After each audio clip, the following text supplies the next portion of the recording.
C'est pour Calvin Klein. Hugo Boss. C'est bon? Ouais. Alors moi il y a pas mal de personnes qui m'inspirent. Alors il y a différents, on va dire différentes échelles, c'est-à-dire qu'il y a des personnes qui m'inspirent dans l'entrepreneuriat par exemple, des personnes qui accomplissent des choses vraiment extraordinaires, que ce soit Elon Musk, voilà, tout ce qu'il fait, le voyage dans l'espace, Tesla, il arrive vraiment à arriver sur un marché et à dire ok, tout ce qui se passe sur ce marché, moi je vais innover. Aux États-Unis tout le monde utilise le pétrole voilà, ça a vraiment un impact négatif sur la planète. Moi j'arrive, j'enlève tout ça et j'amène l'électrique. Et ça c'est quelque chose que j'admire parce que personne ne comptait sur lui, tout le monde le voyait out dans tout ce qu'il faisait. Il a eu énormément de problèmes d'argent, quand tu lis son livre ou que tu regardes sa biographie, vraiment ça a été les montagnes russes, son histoire. Il a failli couler toutes ses boîtes plein de fois, vraiment. En fait il aurait pu être SDF au bord de la faillite et tu aurais dit c'est normal vu tout ce qu'il a fait. Et en fait c'était soit il finissait SDF honnêtement, soit il arrivait au niveau auquel il est aujourd'hui. Et je crois, alors c'est sorti il y a quelques jours, alors c'est anecdotique mais c'est pour montrer à quel point ça a explosé. Il est depuis quelques jours l'homme le plus riche du monde par rapport à ce qu'il a, à toutes ses boîtes, au parc qu'il a dans ses boîtes. Donc ça, moi c'est inspirant, alors pas par rapport à sa richesse mais plus par rapport à ce qu'il a accompli. Et la richesse c'est plus quelque chose qui suit un petit peu sa réussite, parce que s'il était là que pour l'argent, il aurait arrêté bien avant. Parce que quand tu as 180 milliards, bah forcément ça sert à rien d'avoir autant. Donc c'est juste, ça montre que c'est un gars qui est pas là pour ça, qui est pas là pour l'argent.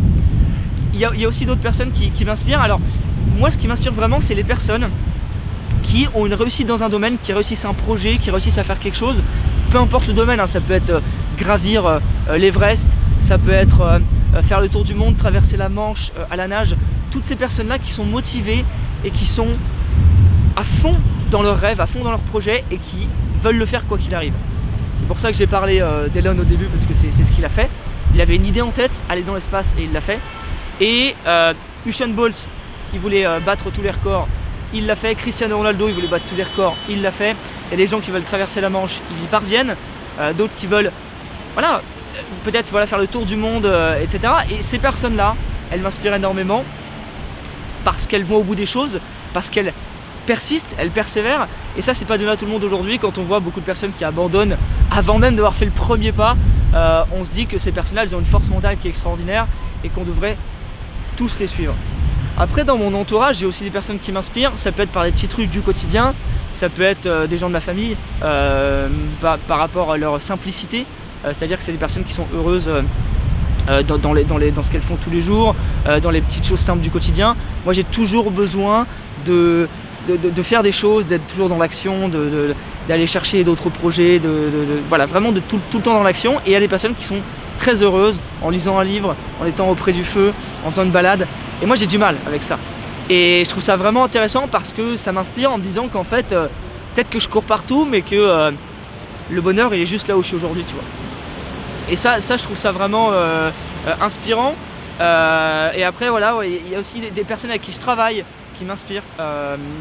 Mon associé par exemple Pablo, avec qui on a lancé un projet récemment, dans ce qu'il fait, dans ses compétences, c'est quelqu'un qui est très compétent, qui est aussi très passionné. C'est très inspirant de travailler avec quelqu'un de passionné, qui vit vraiment pour ce qu'il a envie de faire, pour sa vision, pour ce qu'il a envie d'accomplir.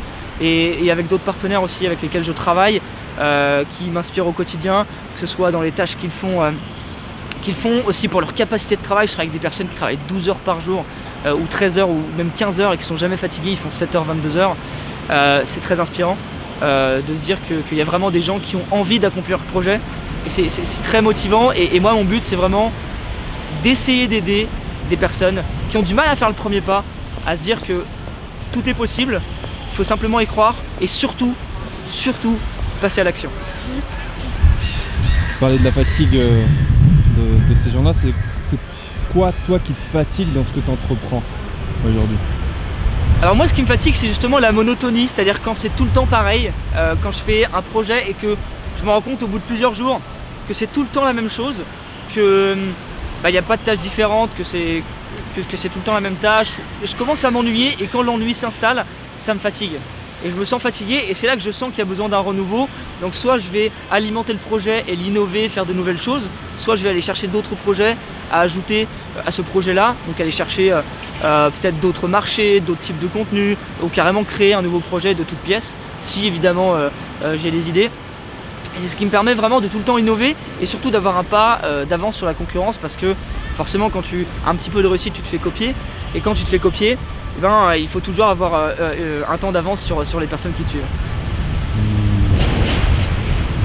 Quand est-ce que tu t'arrêteras? Quand est-ce que je m'arrêterai? C'est une super question. Je pense qu'il n'y a pas vraiment de limite, on s'arrête quand on en a envie, mais je pense que, en tout cas à mon âge, voilà, aujourd'hui j'ai 25 ans, il n'y a rien de pire que l'inaction. C'est-à-dire que pour moi, si tu es inactif, on est jeune, on a beaucoup de projets, on a tous des rêves. Alors il y en a, je sais, qui se disent je sais pas ce que j'ai envie de faire, je ne sais pas ce que j'aime, je connais pas ma passion. Et ben, il faut chercher, il faut tester. Ça se trouve, peut-être que tu adores le tir à l'arc mais que tu n'en as jamais fait. Ça se trouve que tu serais super fort pour faire du patinage et tu n'en as jamais fait. Peut-être que tu seras un super randonneur, tu adores la randonnée mais tu t'en as jamais fait non plus. Il faut faire des tests, il faut tester pour trouver sa passion mais aussi trouver sa vocation. Je pense que c'est différent. Il y a des personnes qui arrivent à vivre de leur passion, mais je pense que c'est pas pour tout le monde. On peut aussi trouver un métier qui nous passionne mais qui n'est pas forcément de la couture ou quelque chose qui est vraiment une passion en elle-même. Je pense juste qu'il faut faire des tests pour trouver ce qu'on aime et ce qu'on n'aime pas. C'est important de trouver ce qu'on n'aime pas. Démarrer un job et te dire au bout de 2 mois « Ah, ça j'aime pas », c'est pas grave, c'est une bonne chose. Parce que justement, tu sais que t'aimes pas, donc tu as avancé dans ta quête de recherche de ce que tu as vraiment envie de faire. Moi ça m'est arrivé, j'ai fait des stages, ah ça j'aime pas, non j'en peux plus, j'aime pas. J'en ai fait un autre pareil, et c'est pas grave. Parce que maintenant aujourd'hui, je sais que ces choses-là m'ont servi à devenir et à faire ce que je fais aujourd'hui. Et ça c'est important parce que ça te permet vraiment de te situer un peu comme une boussole, c'est-à-dire que tu vas un peu à droite, ah non par ici c'est pas ouf, un peu plus à gauche, ah ouais non pas là, et après tu te recentres. Et tu arrives à trouver ta vraie voie. Mais si tu es dans l'inaction, ce qui se passe c'est que t'avances pas et limite même tu recules avec le temps, et ça c'est quelque chose qu'il faut éviter. Moi, je suis impressionné par ta capacité à répondre à toutes les questions. Ah ouais? Est-ce qu'il y a des questions aujourd'hui dans ta vie que tu traverses auxquelles tu n'as pas les réponses?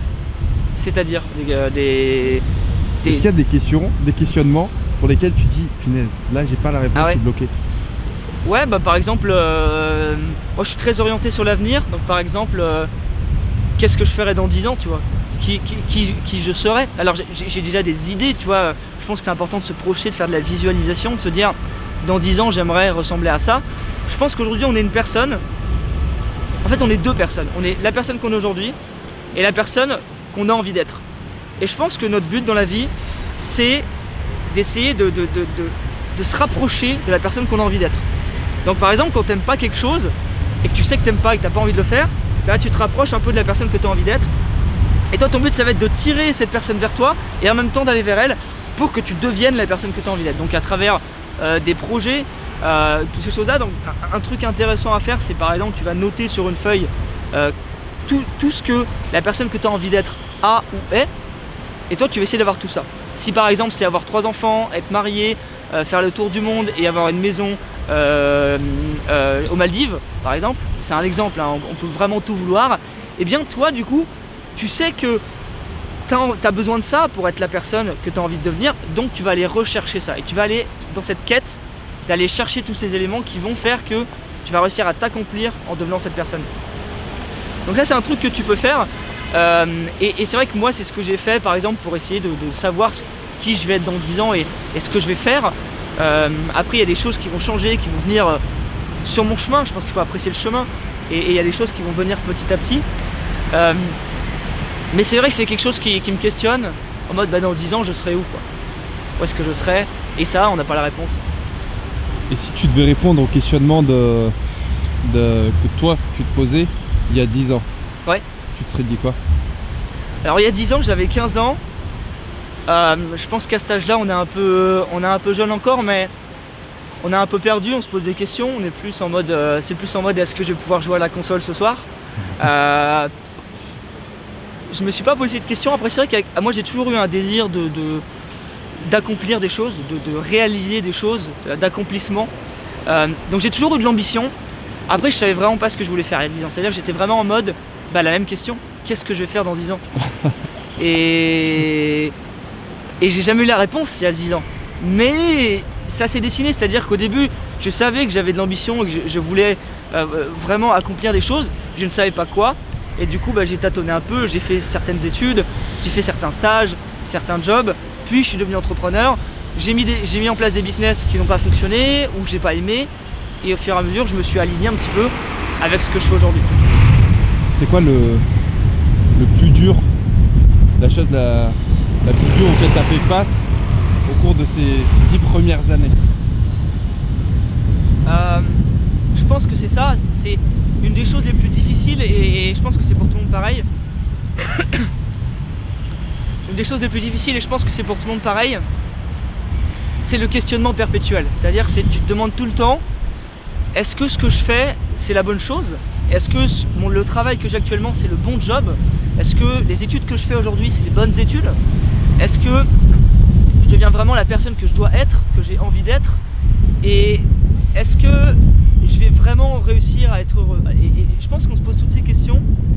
Et la chose la meilleure que tu puisses faire, je pense que c'est aller très vite, essayer d'aller le plus vite possible dans ce que tu fais et dans ce que tu es en train de faire pour voir que si ça a été une erreur, si c'était pas la bonne chose, que tu le saches rapidement, que tu te casses la gueule très vite et que tu dises oh ok, c'était pas fait pour moi, je change.